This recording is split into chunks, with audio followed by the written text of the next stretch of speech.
Well, good evening all. Still a redneck. It's July 21st. Roughly 8 o'clock at night. It'll probably be a short one tonight. I just got a couple questions here. Besides the COVID going on, the unrest in the streets, anybody think it's really funny how a lot of these Democrat-run cities are letting these protesters and rioters just go rampant without doing anything about it? Kind of makes you what their end game is. You know, the president says, I'll send in federal law enforcement. No, we don't want them. We don't want them.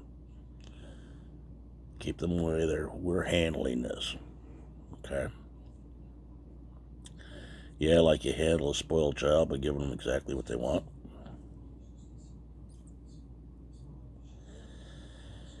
That's not the way to handle it. People get mad because the cops are using tear gas and, rubber bullets and all that. Well, let's change the game up. The protesters want to start throwing things. Yeah, give the officers paintball guns with permanent ink. That way you'll be able to identify these people. As soon as there's going to be a spot of skin that gets it. You know, can't say you're trying to kill them. They might get bruised a little bit, but just an idea. You make it multicolored paint, it could be a rainbow event. You know? I don't know. Just me being silly, I guess.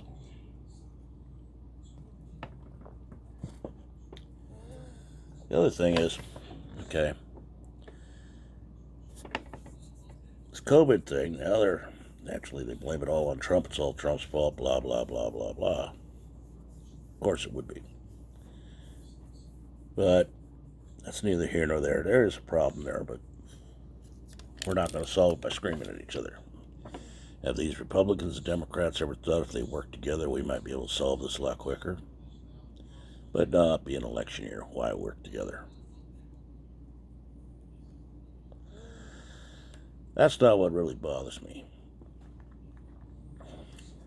These people got all these so-called essential workers they got out there. Yet now there's a coin shortage. They say it's because they closed the people working the mints weren't working. Well, I would think federal currency would be an essential business, don't you?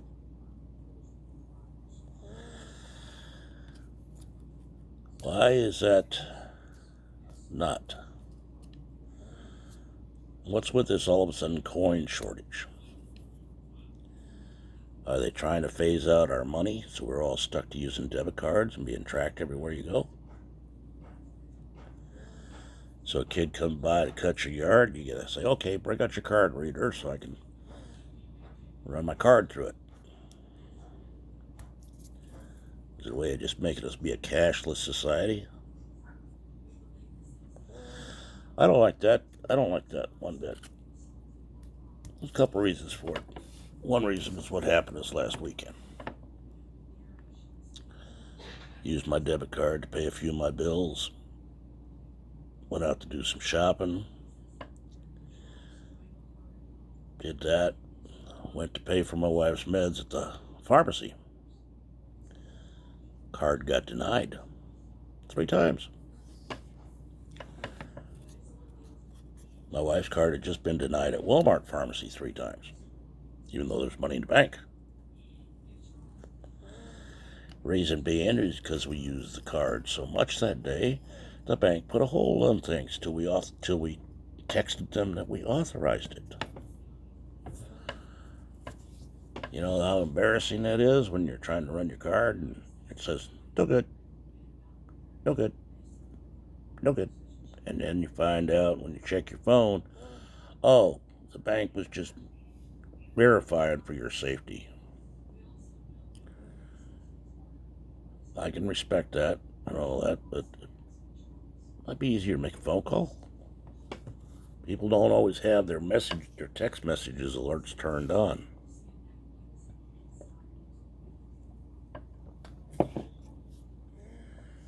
You know? So it becomes a hassle that way. But what would the end game be? They're trying to. Well, if you have a paranoid mind like mine, you'll remember the deal that was made by Obama with the UN, the one world government in 2030. He was well on his way to get it going. And I believe Hillary was in on that game where she was supposed to get elected and continue the work. Well, that didn't work. We ended up with Trump in there and kind of threw everything into a tailspin, which is part of the reason Democrats are fighting him left and right, in my opinion. But now they're trying to create unrest in the streets, civil discourse, basically a civil war. If they get one of those, the UN can come in. UN comes in and pretty much sends in all their peacekeepers, or so-called peacekeepers, if you want to call them that. But what's the easiest way to destroy a country? You get their people fighting amongst each other. You destroy all their history, their monuments, rewrite their history, and get rid of their currency. It's a game that's been played numerous times over the years with many countries.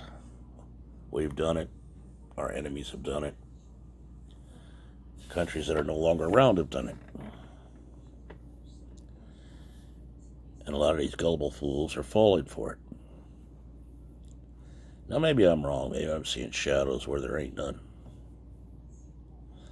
But it'd be kind of interesting to hear somebody else's viewpoint on it. If you think I'm right, tell me so. If you think I'm wrong, tell me why.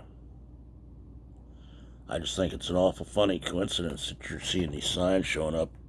Use exact change. There's a coin shortage. Use exact change. There's a coin shortage.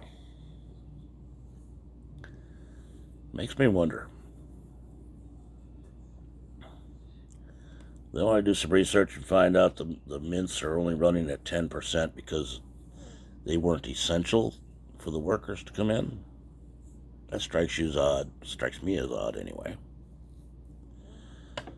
But we know everybody wants everybody running debit cards and credit cards so they can track every movement you make. Out here in California, they've gotten rid of the toll takers at the bridges. So you have to buy their electronic pass. So they can tell how many people go through the bridge, what time your fast track went through the bridge, which direction you were going. So this kind of strikes me as peculiar. But like I said, if you think I'm right, tell me so. If you think I'm wrong, tell me so. Got a comment? Send it to me at RedneckRebel 1956. Damn, I always get it wrong. It's RedneckRebel1956@gmail.com. I'll answer it. Remember our vets serving overseas. Remember the ones coming home. And take care of all our first responders. Police are our first line of defense. Get this thought of defunding them out of the way. Just because you have a couple bad apples don't make the whole force bad. It's the old redneck. It's Tuesday night. Y'all have a good night. Talk to you next time. Bye.